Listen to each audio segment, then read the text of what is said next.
Getting a deeper squat over time is often complicated, but today I'm going to show you how to use box squats to get a deeper, pain-free squat in no time. You're simply going to need a few different chairs, boxes, or different things that are sturdy that you can sit down on and get up out of, as this is how we will progress yourself into a deeper squat. In addition to this, having something like a pillow, a balance pad, or simply something that you can stack up, towels work great too, to allow you to boost the different heights if you only have one box or one height to work from. So basically, in essence, what we're doing when we're doing these box squats, and I'll show you what those are in a second, is to regress squatting and make it easier. So a lot of people, when they're first squatting, they can't get all the way down and all the way back up without a lot of pain, without their form being compromised. So what we can do is basically get a higher squat variation to make this a little easier, then hopefully build down over time. We're not building up, we're building down. So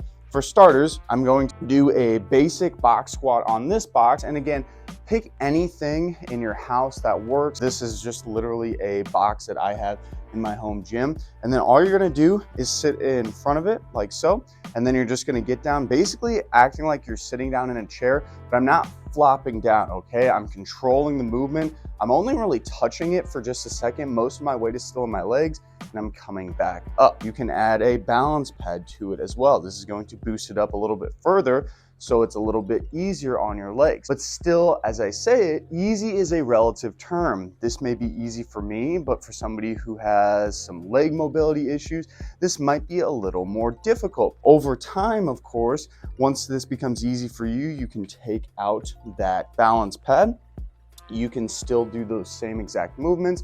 Once this becomes easier to you, you can then maybe transfer your balance pad onto the slightly smaller box or object you have there. Do those all the way down, all the way up. If you have pain through any of these movements, go ahead and regress and go back to the higher variation until you can do that with good technique and without pain. Then of course, if this one gets easier, take out the balance pad and then you can go all the way down. This is a really low box for box squats in this position.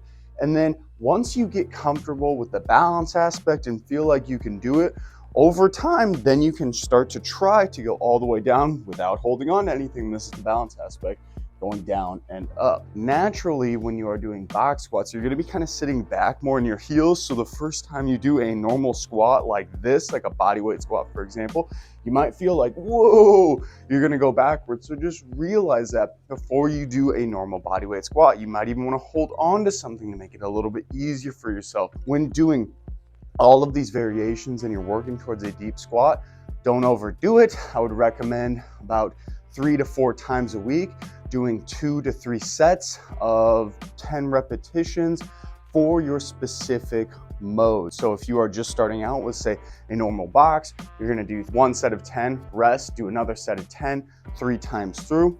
And then after that, you can maybe rest 1 day, do it the next day, do it the next day.